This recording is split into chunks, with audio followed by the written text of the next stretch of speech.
Hola a todos, mi nombre es Javiera Contreras y de parte de América Economía y Kimberly Clark les doy la bienvenida a este evento. Quiero partir diciendo que mucho antes del comienzo de la crisis sanitaria, conceptos como autocuidado e higiene ya eran vocabulario de uso cotidiano en el sector salud y parte importante de los protocolos internos. Sin embargo, estos mismos protocolos han debido ser doblemente reforzados y con el avance de la pandemia también han evolucionado. Ha sido un periodo de múltiples desafíos, pero con un poco de tiempo y algo de perspectiva ya se puede hablar de algunos aprendizajes. Para eso nos acompaña el doctor Rodolfo Quirós. Él es médico infectólogo y de amplia experiencia en informática médica, gestión en salud y administración de organizaciones. Rodolfo es doctor en medicina en la Universidad de Buenos Aires y magíster en efectividad clínica de la Universidad de Buenos Aires también, de la Escuela de Salud Pública de Harvard y del Hospital Italiano de Buenos Aires. Y además es miembro titular de la Sociedad Argentina de Infectología y de la Sociedad Americana de Epidemiología. Bienvenido, Rodolfo. Bienvenida, gracias por la invitación, es un placer. Bueno, y listo para poder conversar contigo. Gracias. Quiero partir a los inicios de la pandemia. Al principio había un exceso de información sin mucha base científica y quería preguntarte por qué estrategias fueron exitosas en ese contexto y cuáles prevalecen hasta el día de hoy. Bien, bueno, es muy interesante la pregunta porque esta pandemia, a diferencia de lo que fue la pandemia de H1N1, generó mucha incertidumbre y angustia en la población y también en el personal de salud y se implementaron medidas vinculadas al tema de prevención y control de infecciones que hoy sabemos que eran totalmente innecesarias. Ya de hecho, de inicio, también uno sabía, como experto en prevención y control de infecciones, que siendo un virus respiratorio que tenía muchas chances de transmitirse a través de la vía aérea, después podemos discutir cuál es el mecanismo más importante, ¿sí? Se reforzaron medidas que tienen que ver con la transmisión por contacto, donde los virus respiratorios tienen una implicancia mucho más secundaria. Entonces veíamos cómo, por ejemplo, la gente se vestía con mamelucos, con atuendos que eran propios de un virus de transmisión por contacto como es el ébola. Entonces veíamos a la gente con escafandras. Cuando digo gente, no me refiero solo al personal de salud, sino también a la gente que transitaba por la calle, con el uso de guantes, etcétera.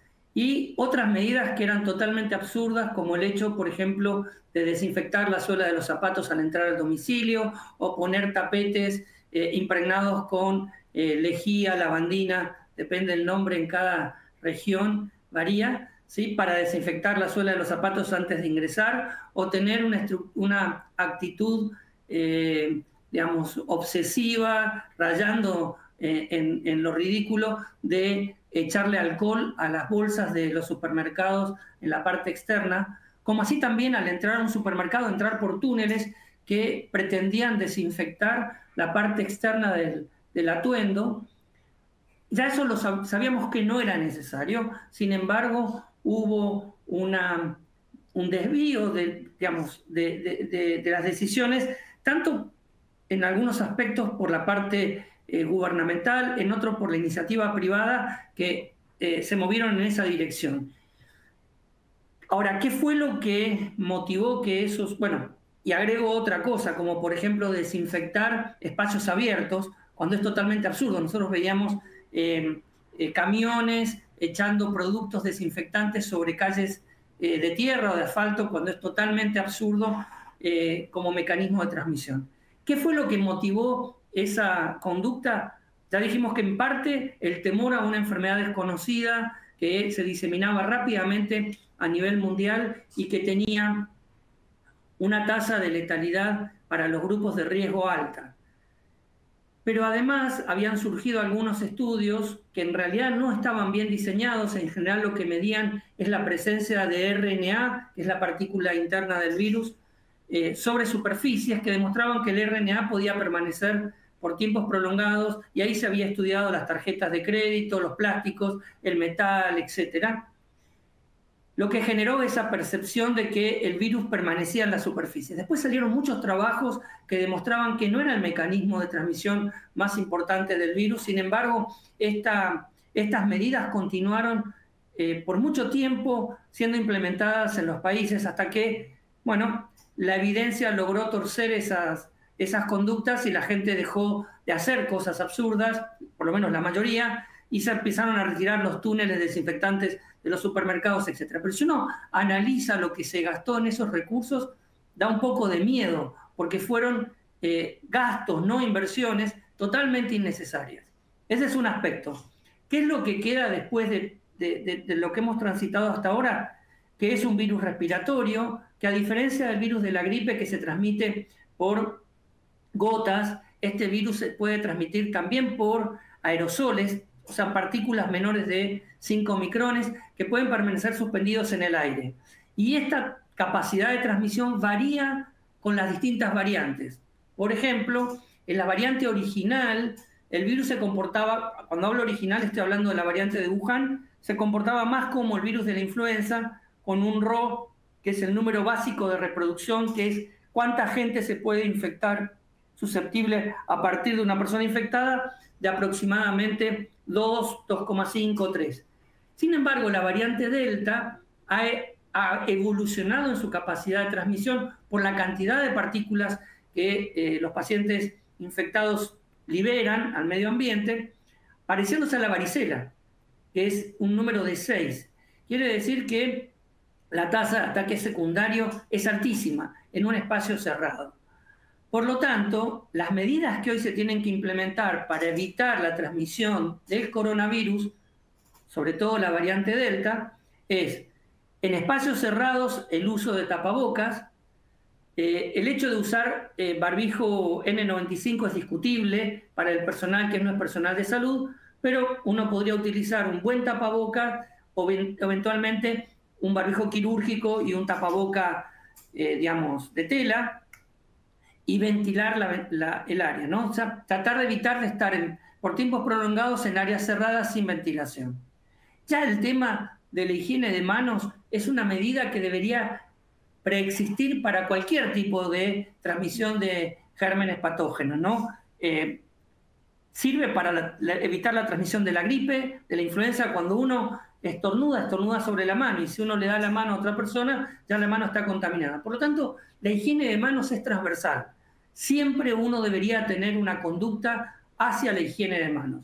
Lo que no hace sentido hoy es que uno esté limpiando con alcohol la superficie o desinfectando la superficie externa de las bolsas del supermercado, tener tapetes con lavandina al ingreso o lejía al ingreso del domicilio, desinfectar las suelas de zapatos, cambiarse toda la ropa al ingresar a la casa cuando uno llega de la calle. Eso es totalmente absurdo, no tiene ningún impacto, y cuando uno analiza la transmisión del virus en el ámbito hospitalario, uno puede rastrear en un porcentaje muy alto de los casos que esa transmisión se dio no en el contexto de la atención de un paciente, donde el personal de salud fue mucho más obsesivo en el uso del equipo de protección personal, sino compartir con los compañeros espacios cerrados, sin barbijo, al momento de alimentarse o de tomar líquidos, etc.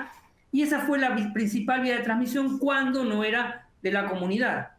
Lo cual no significa que un personal de salud no se pueda haber contagiado atendiendo a un paciente, pero no fue la principal vía de transmisión del virus. ¿Ok?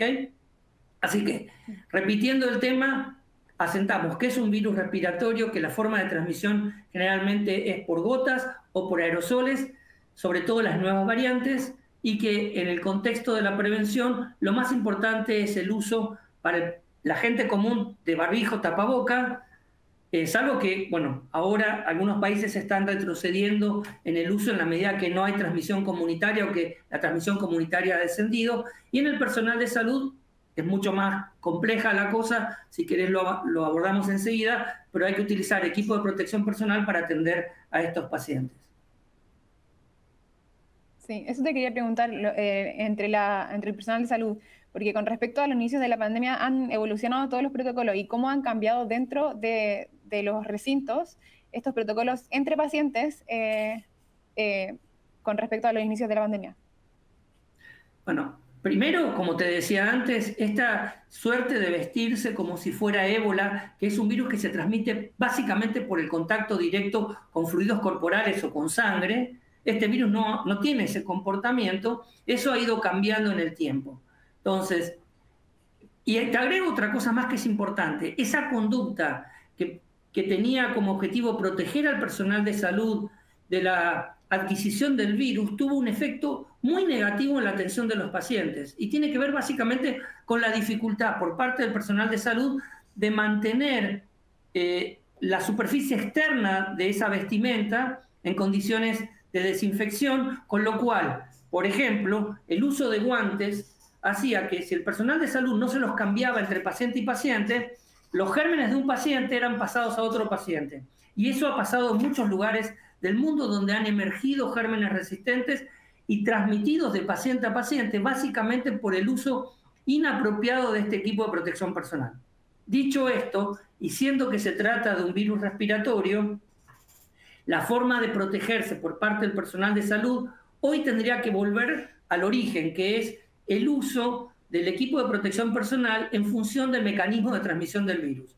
Si yo voy a hacer un procedimiento invasivo para un paciente, obviamente tengo que utilizar no solamente el barbijo, y estamos hablando que no es un procedimiento que genere aerosoles, sino tengo que utilizar un barbijo quirúrgico, tengo que usar gafas por el hecho de que puede haber un splash conjuntival y en ese caso sí puede transmitirse el virus.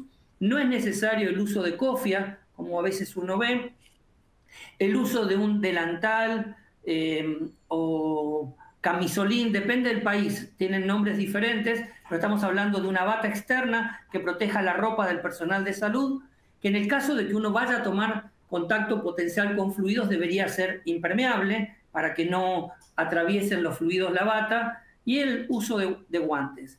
El uso de cubrecalzados también no es necesario, de hecho no forma parte del atuendo habitual del personal de salud en ese contexto. Ahora, si yo voy a hacer un procedimiento invasivo con generación de aerosoles, esto significa que voy a asistir o realizar una broncoscopía o eventualmente tomar una muestra de esputo donde el paciente o de secreción respiratoria o hacer un hisopado, ahí la situación es distinta, el paciente puede eliminar aerosoles y yo debería utilizar un barbijo N95. Pero ya no tiene sentido ese disfraz que uno veía al personal de salud todo vestido de blanco, no tiene ningún sentido y es más, ha sido perjudicial para la atención de los pacientes. También te quería preguntar por las áreas de uso común, porque ha pasado tanto tiempo que de repente hay gente que está, entre comillas, acostumbrada a estas medidas y de repente pierde un poco el cuidado. Entonces, ¿cómo se puede fomentar que estas medidas de autocuidado se mantengan en las áreas de uso común? Bien, acá, a ver, todas estas intervenciones tienen un concepto fundamental que es generar un cambio de conducta, ¿no? Empecemos por el tema de la higiene de manos. Si uno se entrevista, primero hay un problema con la adopción de la higiene de manos como una conducta de uso habitual, no solo por el personal de salud, sino también por los pacientes, por la gente común. Para lograr ese cambio de conducta uno debería comenzar con la higiene de manos, educando a los niños desde la escuela, obviamente desde la casa también, pero desde la escuela para que adquieran ese hábito a lo largo del tiempo. Si uno recuerda la pandemia de 2009 de H1N1, en ese momento la gente también entró en pánico y todos andaban con alcohol gel y se higienizaban las manos. Pero el cambio de conducta no se produjo porque fue una cosa coyuntural. Y después de que terminó la pandemia de H1N1, la gente olvidó nuevamente el uso del alcohol gel como parte de la higiene de manos. Me refiero a un restaurante, a un lugar donde hoy es habitual verlo. Aparece la pandemia de coronavirus, la gente entra en pánico nuevamente y si pudiera se bañaría en alcohol gel para tratar, como lo hizo con la ropa, ¿no? Que decíamos al entrar a la casa, cambiarse la ropa, cosas que eran innecesarias. Pero si vos me preguntás si el cambio de conducta se produjo, de ninguna manera, porque vuelvo a repetir, es coyuntural, no termina de calar el motivo de por qué lo hace la gente, pareciera que es para protegerse del coronavirus y no para tener un hábito higiénico adecuado. Entonces, ese es un punto. En el personal de salud pasa exactamente lo mismo. Y cuando hablo del personal de salud, sabemos hoy que todavía seguimos luchando a nivel de los centros asistenciales para incrementar la adherencia a la higiene de manos en las distintas áreas. De hecho, si uno compara personal médico con personal de enfermería, y esto que voy a decir está en muchísimos trabajos, siempre el personal de enfermería tiene más adherencia a la higiene de manos que el personal médico. Eso tiene que ver básicamente con la percepción de la vocación del personal de enfermería que se preocupa por el cuidado del paciente, y el médico es alguien que va, atiende al paciente, pero no está las 24 horas al lado de él. Entonces, el primer tema es entender por qué las enfermeras, enfermeros higienizan las manos mucho más que los médicos. El segundo punto es, no todas las enfermeras se comportan igual. Si uno se mueve, oye, enfermeros, si uno se mueve a las áreas de neonatología, la adherencia a la higiene de manos es mucho más alta que la adherencia a la higiene de manos en las unidades de cuidados intensivos de adultos. Y la pregunta es ¿por qué? Y cuando uno analiza en profundidad, tiene que ver con la percepción que tienen el personal de salud en el área de neonatología sobre el paciente. Muchos consideran al paciente como si fuera su hijo. Potencialmente lo consideran y establecen un vínculo con el niño o con el neonato como si fuera realmente su propio hijo. Y ese vínculo no se da en las unidades de cuidados intensivos de adultos. En realidad, faltaría que uno considere al paciente como un hermano, como un tío, como un abuelo o como un padre, para generar esa empatía, de modo tal de que uno entienda que si uno se higieniza la mano, no lo está haciendo por uno, lo está haciendo por uno y por el paciente. De hecho, te doy otro dato que es interesante. La adherencia a la higiene de manos es mucho mayor después de tomar contacto con el paciente que antes de tomar contacto con el paciente. ¿Y eso qué significa? Que en realidad hay como un concepto de protegernos nosotros después de haber atendido al paciente para no adquirir nosotros un germen, un patógeno que el paciente pueda tener, más que yo me higienice las manos antes de tomar contacto con el paciente y transmitirle yo un patógeno al paciente. Entonces, hay que entender que hoy tenemos que trabajar mucho en lo que es el cambio cultural y el cambio de conducta para que la higiene de manos se convierta en un patrón ya establecido, de la misma manera que la gente que maneja autos usa el cinturón de seguridad. Para eso hay un montón de cosas, como por ejemplo que el auto te marque un sonido cuando está andando si no te colocaste el cinturón de seguridad, y que eventualmente tengas estas mismas estrategias de reminders, de recuerdos, para reforzar la conducta de la higiene de manos.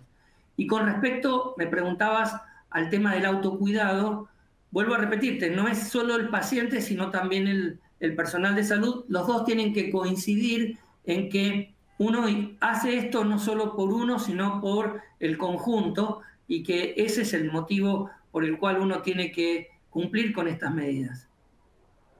Sí. Rodolfo, te quería preguntar también, porque tú recién comentaste la diferencia que había entre la adherencia de los médicos y los equipos de enfermería, y te quería preguntar por el trabajo interdisciplinario que tiene que potenciarse como aprendizaje de esta pandemia.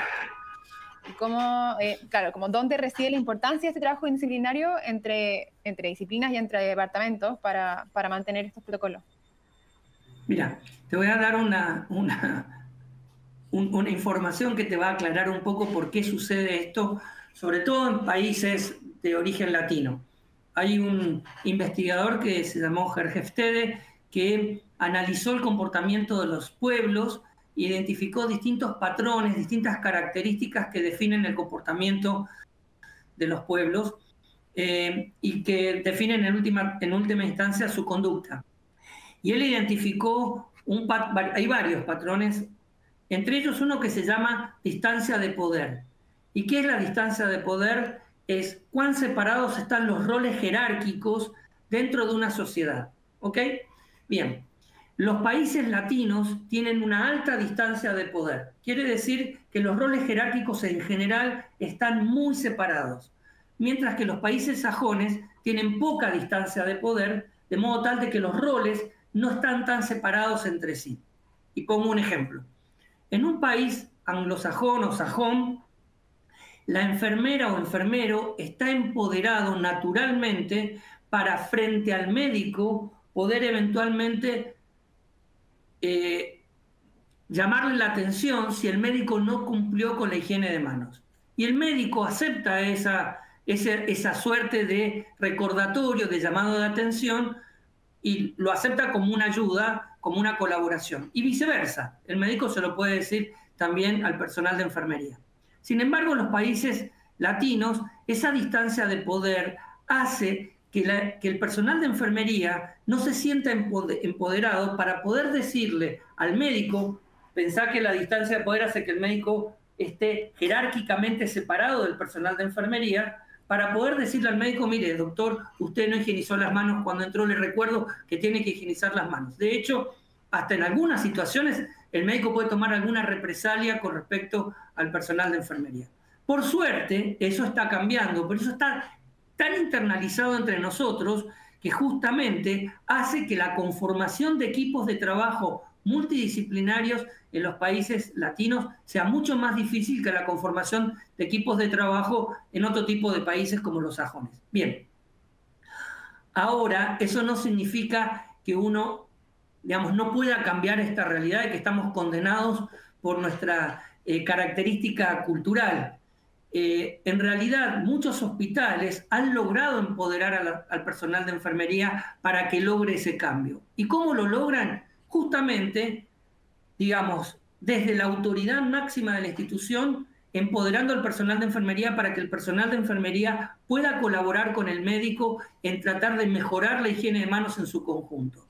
Y conformando equipos de trabajo. Cuando uno conforma equipos de trabajo y todos se desprenden de lo que serían los galardones, de que nadie es mejor que otro ni mayor que otro, y todos se equilibran, aparece esa suerte de relación en que un personal de enfermería pueda decirle al médico que se olvidó de higienizar las manos y eso no sea tomado como una falta de respeto. Entonces, yo te puedo dar muchos ejemplos de muchos hospitales de Argentina, de otros países de Latinoamérica, donde ese salto ya lo han logrado dar, pero obviamente va en contra de un concepto cultural que hay que vencer.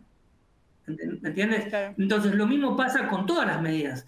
El uso de barbijo, el uso de la ropa adecuada para el aislamiento. Yo me recuerdo haber visto médicos entrar a una habitación, la enfermera o enfermero todo vestido con el equipo adecuado por la condición del paciente en aislamiento, y el médico así, sin ningún atuendo adecuado. Y el enfermero se queda callado, o la enfermera, y no le dice nada, cuando en realidad lo que hay que hacer es llamarle la atención. Es como si se generara una situación de la jerarquía me hace impoluto, invencible, que no me va a pasar nada y que al paciente no le va a pasar nada, y no es así. Pero por suerte, vuelvo a repetirte, estoy haciendo una descripción de algo cultural muy profundo que por suerte está cambiando y que, bueno, nada es para siempre, así que tenemos que seguir en esa línea. Pero no es fácil, es complejo. Te quería preguntar en ese sentido, mirando hacia el futuro, ¿qué iniciativas de prevención se pueden tomar para potenciar estos equipos interdisciplinarios y también para mantener a la población alerta a pesar de que no haya una coyuntura específica, sino que para potenciar esto del autocuidado y también pensar en el cuidado de los demás?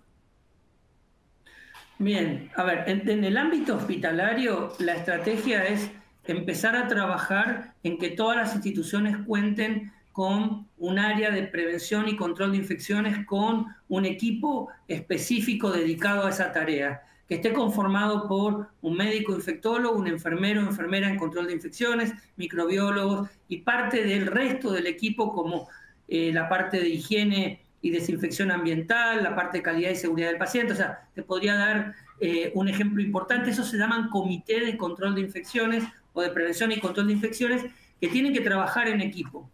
La acreditación internacional de instituciones fuerza a que eso suceda, porque si hospitales de, por ejemplo, Chile, Argentina, Bolivia, Brasil, quieren lograr una acreditación internacional, la acreditación internacional lo primero que pregunta es cómo están conformados estos equipos de trabajo multidisciplinario. Obviamente que lograr ese cambio dentro de una institución, cuando uno cuenta con el apoyo de la alta dirección, es mucho más fácil que generar un cambio de conducta en la población general. ¿Ok? Así que dentro de las instituciones, el motor del cambio es el compromiso de este equipo de trabajo en generar un cambio de conducta en el resto de sus compañeros. Cuando hablo de compañeros, hablo desde el recepcionista, el vigilante o el vigilador, hasta el cirujano más encumbrado de la institución o las autoridades de la propia institución. Cuando uno se mueve fuera de la institución, el problema es mucho más complejo porque los actores ahí son muchos más variados. Uno tiene, por ejemplo, al paciente, tiene a un médico, a una enfermera, tiene al conjunto de la sociedad.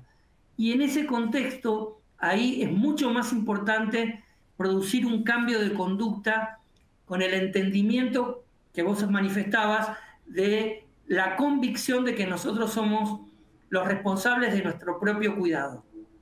Entonces, en ese contexto ya hay bastantes iniciativas tratando de producir cambios de conducta pero a través de la propia gente, o sea, entrevistando a la gente, interrogando a la gente, entendiendo a la gente y que la gente proponga ella misma cómo lograr esos cambios.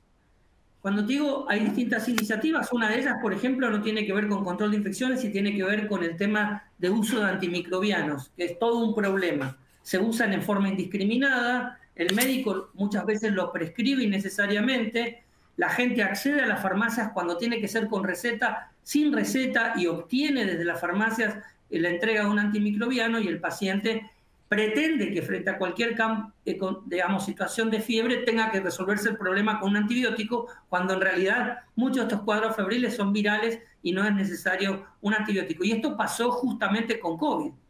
Con COVID se